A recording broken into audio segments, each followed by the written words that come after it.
So we're discussing something, and as we're looking at today's topics, and we remember this really funny moment Christopher and I had when he came to me as an adult, and we were having coffee, and he goes, "Mom, I gotta show you something." And I thought, oh, it's probably something on the internet, or it's something that, a photo he took, or Well, it was a some photo. it was a photo. Um or like a place that he found that we, hey, let's go on our next foodie road trip to. And it was not exactly what I ever would have expected. I don't think that I could ever relive it. However, I did. Um, a while back, I used to work in dermatology. So every time someone would have, skin problems, oh, what is this bump? What's that bump?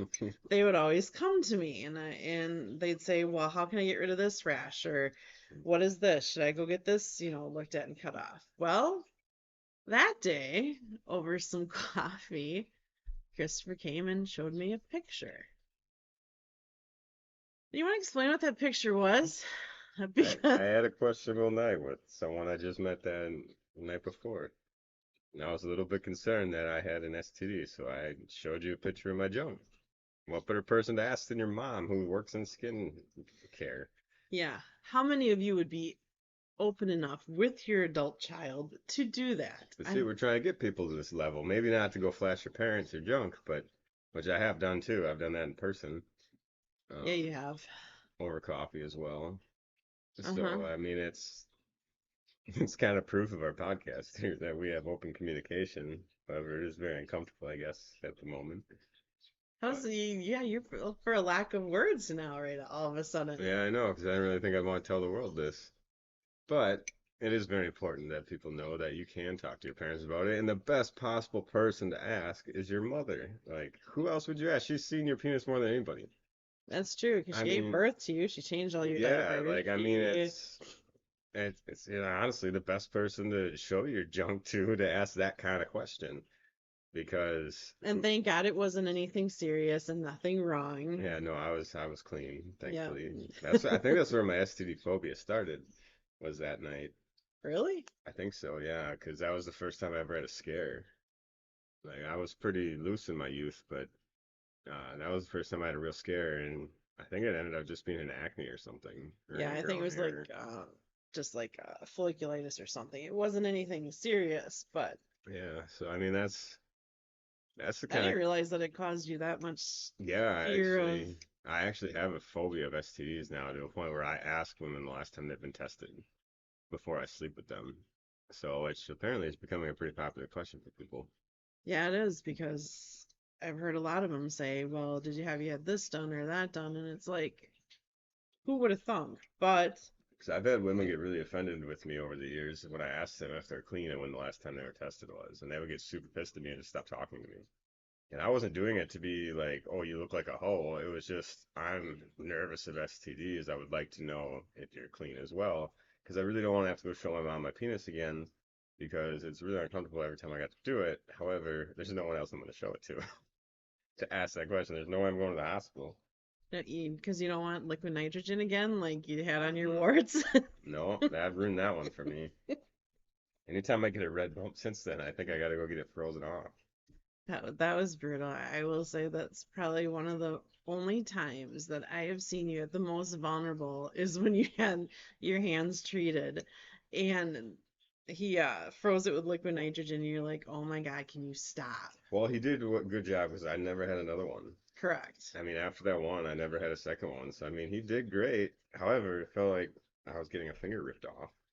Well, yeah, I mean that's how you get rid of them, but Yeah, but other people say they got to go back to get other ones taken off. But he did good. I never had to go back. so yeah, I can see your fear then if you found Yeah, another imagine having bump. that treatment done on your genitals. No. That would suck. You having a whole day dedicated to it at your work. Or Yep, we did. Wednesday. Yeah, it was Wart Wednesday.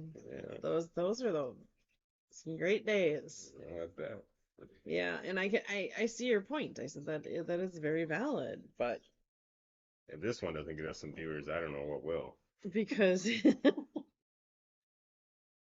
you have to be open and honest with your parents, and you have to be, you have to find that adult or that mother or father figure in your life that you have the ability to come and tell them absolutely anything without judgment. I mean, I think that's the biggest thing is when you come in and I didn't judge you. I just said, okay, show me where the actual spot is, Mm, and you show me just the actual spot. And again, it was just an ingrown hair that got inflamed, which that mm, happens a lot.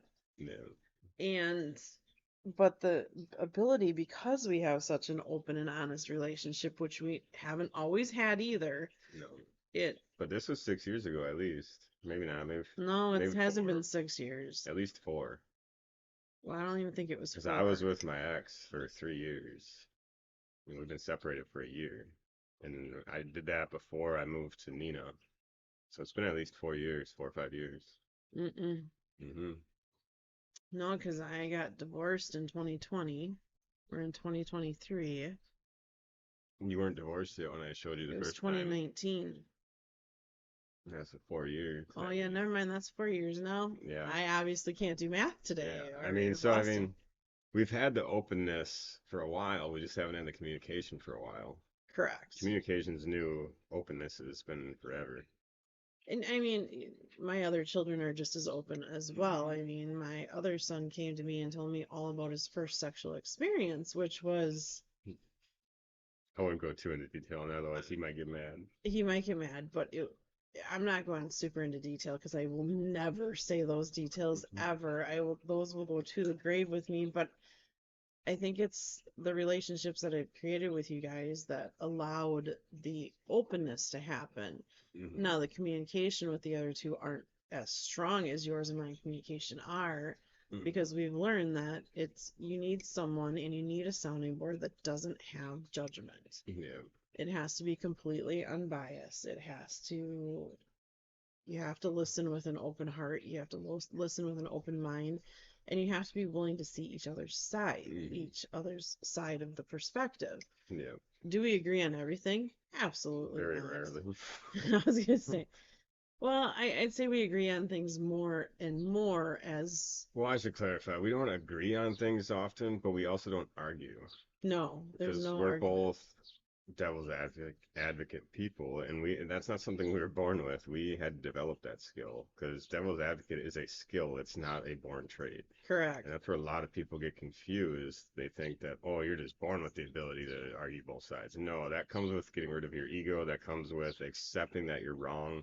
That comes with a lot of things, and it's built. So I think the fact that you and I are able to do that is why we can communicate so well. Because we do roast each other a lot, and Oh, hell yeah. we don't our topics rarely ever have the same point of view on them, which is probably why we started this, because we have different views on a lot of things, and it's important to have that. And I think the issue with the other two children right now is they can't accept that they're wrong about anything. And I think once they do, it'll be the exact same way it is with you and I.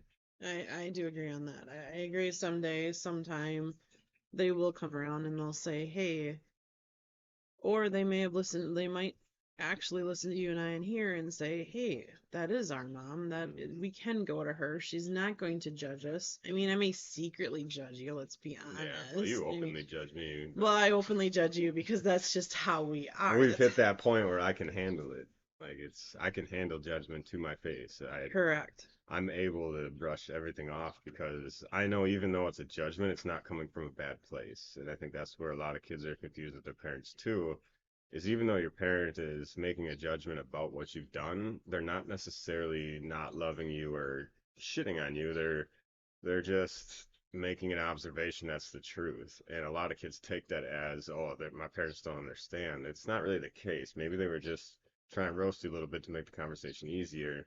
Yes, there's parents that probably are judging and probably are like that, but that And was a big one for me was understanding that you weren't necessarily trying to put me down. You were just kind of in the conversation and making me think about things differently. and I think parents have to set aside the actual parenting role at that time and just sit down. You're sitting and talking to someone who is just telling you what happened. And Yeah. you set aside being a parent at that moment And you can always come back and be a parent, and I always parent you guys. I always give you advice. I still give you advice Hmm. because again, Well, I you asked for it. correct. And it's, And there's sometimes you need it because it's overwhelming raising kids nowadays. It's overwhelming doing anything nowadays. mhm. So I think the part that, you set aside the part that you are the child, and you just absolutely listen to them and listen to them without bias. I think it'd be important for parents to remember that at some point in life, you were exactly where we are, and you wished for guidance at the time that we are. So I think Correct. that I think about that every day with my kids, that I wished I had that kind of guidance, so I'm going to give it to mine. And it's based off our relationship is why I parent the way I do, because I wished we would have had this when I was a child. Like, so Correct. it's, for me, I'm just taking what you and I have built and applying it to my parenting, so I don't make the same mistake. You already made it for me. I don't have to repeat the pattern. Correct. You It's went through the it's trial for me. I don't have to go it, through the same trial. it's learning from mistakes. It's Yeah. learning from other people's mistakes. It's learning from mistakes that and perspectives that don't work anymore. I It's mean, like if someone went back through and tried to reinvent the light bulb, why would you? Why wouldn't you just build off his faults? Why wouldn't you just build off his accomplishment of success? And that's what you have now is you have success with 1 out of 3 right now, at least with communication. So I'm applying that to my children to continue from that. And I think that's where a lot of parents need to understand, and a lot of kids definitely need to understand that you need to talk to your parents like you have to. Like it's at some point they're not going to be around anymore, and you're going to just be filled with regret. And you'll be filled with regret while you're still alive. I was for many years. There was a time we didn't talk for almost 4 years. I yeah. mean, and I was full of regret. Like you was different than the counterpart that you had. I don't have any desire or regret to talk to him. Um, but it's very important that kids talk to their parents. And I think the part that a lot of parents don't see, especially coming from a divorce situation, not that long ago, you went back and you tried to rekindle a relationship and gave them a last chance. And part of me had some resentment towards that Mhm. because, okay, great, everything we built, everything we were working towards is now thrown out the door. Yeah, which that wasn't the case at all. That was purely for my own needs. Because I held a lot of resentment towards him, and I wanted to make sure that I wasn't in the wrong for doing that. And it took me a long time to accept the fact that I needed to give him another chance because I was always told I was a problem by him. And I was always told that I was never going to amount to anything and that I was always worthless. So part of me wanted to know that I wasn't really worthless. I wasn't really not going to amount to anything. And I needed to know that it wasn't me entirely that caused that issue with him. And as an adult, he burned it harder than he did as a kid. So it Why do you think you burned it harder as an adult than you did a kid? because I went into that relationship as an adult full on. First conversation we had was, if you do this stuff again, it will be the last time you hear from me.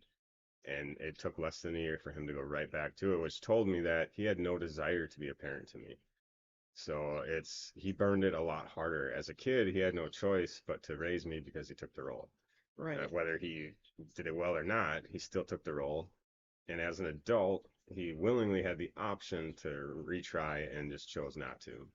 He chose to be the same arrogant narcissist he's always been and burn the bridge. And for me, that was very gratifying for me because I realized I was much lesser of the problem than I thought. Do you feel like like it was a closure, like the door shut and Yes. I gave it my all. I gave it Mhm. everything I humanly could. I've done no wrong. Yeah. I am I Well, I made wouldn't amends say with I've it. done no wrong, but Well, no, I meant, but you made amends with it yeah. and you tried. Yeah, I gave it a fair attempt, an attempt to someone who did not deserve an attempt. And I think the part that, a little bit looking back and talking to a friend of mine, he had said, he goes, well, didn't he do it out of spite? I said, that's how I felt. But now coming forward and talking in the relationship we have now, Mm. and it did hurt a little bit. I'm be I knew it totally would. I honest. knew it would. And I think it was a matter of, it felt like a ding. It's like, okay, you showed me this spot. And we had that much of an open relationship, Mhm. and it just literally got shut down. Yeah. It was never an attempt to hurt anyone at all. It was, I knew it would hurt people, especially this side of my family. Right. Because he was a terrible person to the family, to me. He did things that should not have been forgiven. But I needed it for me, and I needed people to understand. And I tried to vocalize that with people while I was doing it. I needed people to understand that. And I never once talked about anything that happened in this house with him. Um, and nor would I ever, because he doesn't deserve to know anything. Right. He ruined that for himself. But for me, he was given a forgiveness chance, and he threw it right down, and that's what caused my issue with him. I think it's a matter of like you open up and shown a raw spot on yourself. So basically like you were showing him the spot you showed me Mm, in essence in a figure of speech. yeah. And he literally took it and mocked you and made it all about him, and Hmm. it wasn't the Yeah. kind the relationship that you were seeking. Absolutely. Yeah. And So, just confirm that he was, and it's a good example for this podcast too, because it shows that I was raised by two people and I cannot communicate with one because he just refuses to let go of the ego and accept that he was wrong. Whereas you are able to accept that you did some wrong and we were able to talk through it. If I were to bring that up to him in conversation, he would immediately stomp it in the dirt and say, "Oh, I'm God." Like mhm, he's got too much ego. And that's a good example for parents because you mentioned the other day that I have a perfect case study with my kids. Well, that's a perfect case study too for this podcast because I was raised by two people almost my entire life, my entire childhood, and came out with two completely different results. And it had correct. nothing to do with your divorce. Like your divorce was not the reason I stopped talking to him. Like it's a big reason. I'm very happy he's no longer my father in any way. But um, it ended up with two outcomes because of two different parenting styles and you accepting that you made mistakes, Oh which hell, gave I made so many but it mistakes. gave me the ability to accept my own mistakes. And that's a huge thing because if the people you learn from can't accept fault, how are we supposed to know how to accept fault? Correct. So, and I think about that with my kids too, that I need to admit when I'm wrong and someday, hopefully not me, but my son will probably be flashing me his genitalia to ask me what's wrong with it. Or he But may see that, oh yeah, grandma's not going to judge me, and I yeah, can go talk to grandma and tell her yeah. this is what's going on. Help. Hmm. And that's what I mean. I want the same outcome of communication with my children that we have, Hmm. if not better, if possible. Um, I don't know how much more better you can get. I've heard just about everything. no, not everything. Oh yeah, there are some topics that I don't want to know about. Yeah, you've heard about 80%, I'd say. I mean, That's I've still come, that's a lot. yeah, I mean, I would comfortably argue most kids don't tell their parents over 10%, because I didn't for a lot of years. And eventually I just took the gates down and said, all right, you're getting 80% of it. And I did. I communicated a lot. And And I, it takes it takes a big person to do that. I mean, yeah, it's hard. I mean, I want to say I've told my parents over my adult years more of what happened when I was younger or more of what I'm going through. mm, It's getting easier that if I do need help, I can go to my mom and say, "Hey mom, I need this. Can you help me out?" type mm, thing. Because before, even in my situation, I never felt comfortable going and asking him for help because again, you feel like such a failure. mm, And I think that was the biggest thing in my growing up is the judgment that I felt. yeah, Whether or not it's true, whether or not that's their intentions. Um, I've sat down and talked, before my dad died, I did sit down and talk to him, and before he kind of started to lose his memory, and he finally told me he wasn't, he never judged. yeah, He said, yes, was I disappointed, but I'm not going to judge, and that's not what I'm here for. So, yeah. But imagine what that could have been like 40 years ago. correct. I mean, that's why I think this is so important for people to listen to because it's very important that you have communication with your parents as early as possible in life because I have found there's a lot of advantages to being open communication with you because there's lessons I don't have to learn on my own then. I can stem off what you've already done or mistakes that you've made. I don't have to remake them. I can just Correct. branch off. And I think that's our whole point as parents is to make the mistakes for our children so they don't have to and they won't have to struggle as badly. And I think that's so important. And if I would have realized that when I was 18, I would have got my shit together sooner. I would have got my head out of my butt and I could have been a lot further in life. But I think too, at 18, if you would have realized it, I still wasn't at a point in my life to facilitate that. Yeah, but you also had a very strong opposing force at that point that was cutting you down and not allowing the communication. So it's give and take. I mean, there's a lot of variables that come into play, but it's it all starts with just talking, Hmm. just open communication. Yeah, and don't, hopefully by listening to our stories and listening to our past and our listeners hearing it and knowing some of our listeners knowing what we're talking about or referencing back to these these life lessons, Hmm. and they put themselves in the moment and they see if this would have been different, what the outcome would have been. Hmm. And if it takes them coming to you and saying, um, uh, Mom, can you take a look at this? Just take a look at it. Hmm. I mean, what's the worst you're gonna see? You're gonna see something that you saw when they came out of you and Yeah. you birthed them all messy and yucky I on your mean, hopefully chest. the size has increased since the last time you saw it, Well, I but really didn't need to know that part either. So, I mean, but I mean, you it's did only show me just the spot and I for know the that is record. true. I didn't just whip my pants down to the ground. Yeah. Don't do that to your mother. No, That's that will shock her. She'll so. probably I'm sure fall there's some over. people confused here, thinking I just whipped my pants down at the dinner table. I did not do that. It was Just for the just record. literally the spot, Yeah, and that was it. yeah. So don't just go flashing your mom at the dinner table. Yeah, that would kind of shock them. Dinner would be Yeah, ruined. there's a fine line between asking for help and being just obscene. So But we hope that somehow, somewhere, this reached you and you're able to talk to your adult children or your children and just open those lines. yeah, and get it started.